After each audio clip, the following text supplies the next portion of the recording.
These short video clips will amplify the instructions for the timing of the various tests of the short physical performance battery that were provided during the test demonstrations. Correct timing of all of the tests is absolutely critical for correct interpretation of test results.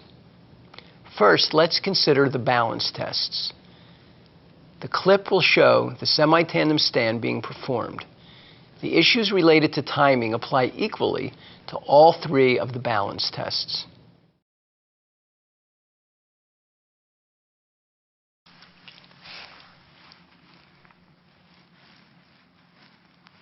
There we go. We want to make sure the feet are touching, so if we want to move the left one just a little bit, there we go. Are you ready? Make sure that the participant is stable and that her feet are in the correct position before you release her. Have the stopwatch ready to begin timing as soon as you release her arm. Ready? Begin.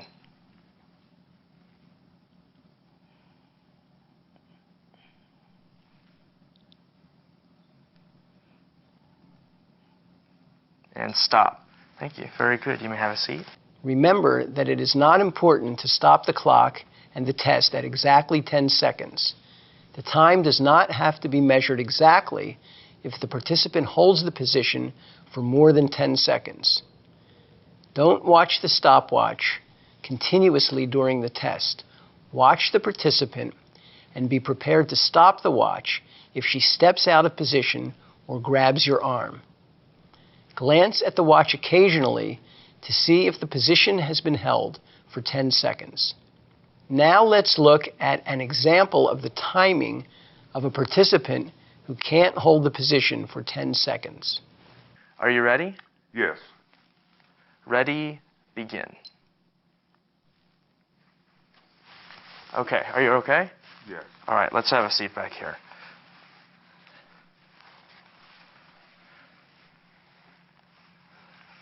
The examiner moved to support the participant as soon as balance was lost. The stopwatch was stopped as soon as the participant stepped out of position. The exact time is recorded on the score sheet and may be used by analysts. However, any time less than 10 seconds is considered a failure and scored as 0 points. Remember that the order of the stands is side by side, semi-tandem, and tandem. Any participant who fails the side-by-side stand is scored 0 for the overall balance test and goes on to the gait speed test. If the participant is successful in the side-by-side stand but fails to hold the semi-tandem stand for 10 seconds, he receives 1 point and moves on to the gait speed test. Now, let's look at a clip that illustrates timing of the gait speed test. This is our walking course. I want you to walk to the other end of the course at your usual speed, just as if you were walking down the street to go to the store. Okay, make sure you move up your feet a little further, just so they're right on the tape. Great. Wait until the participant actually begins to move before starting the watch. Do not start the watch when you say begin. Ready? Begin. Record the time when the participant's first foot crosses the leading edge of the piece of masking tape that constitutes the 4-meter line. If the foot lands on the line but doesn't cross it, this is not the end of the test. You need to anticipate when a foot will cross the line and be ready to stop the watch. Try to imagine a plane of glass at the finish line that the foot breaks when it crosses. This is the time to stop the watch. Record the time to the nearest hundredth of a second. Remember that a walk time of greater than 60 seconds is considered a non-completion and scored as a 0.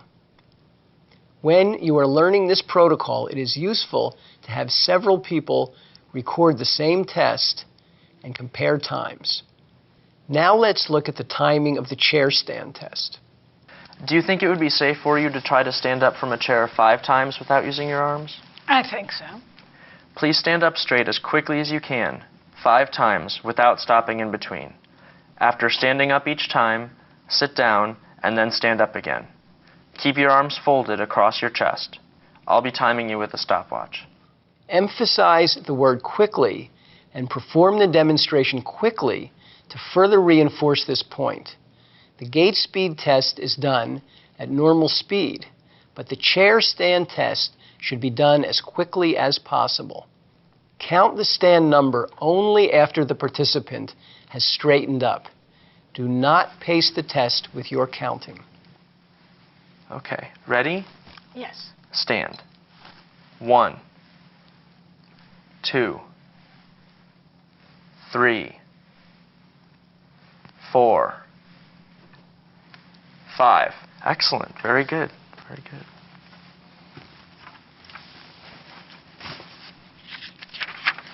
Timing begins when the command to stand is given Stand. and continues until the participant straightens her body at the end of the fifth 3, rise. 4, 5. This contrasts with the gait speed test, where timing begins only when the participant begins to move. During the test, count out loud as the participant rises up to 5 times. Do not coach or encourage the participant during the test. Watch the participant closely and stop the test if the participant is tired or short of breath during the repeated chair stands. The test should be stopped if the participant has to use her arms to rise at any time, or if the participant has not completed the 5 chair rises after 1 minute. You should also stop the test at your discretion if, for any reason, you are concerned about the participant's safety. If the participant stops before completing the 5 rises, you should ask her if she can continue. If the participant says yes, continue timing. If the participant says no, stop the test. Record all times to the nearest hundredth of a second. Remember that the time is recorded only if the participant completes 5 rises.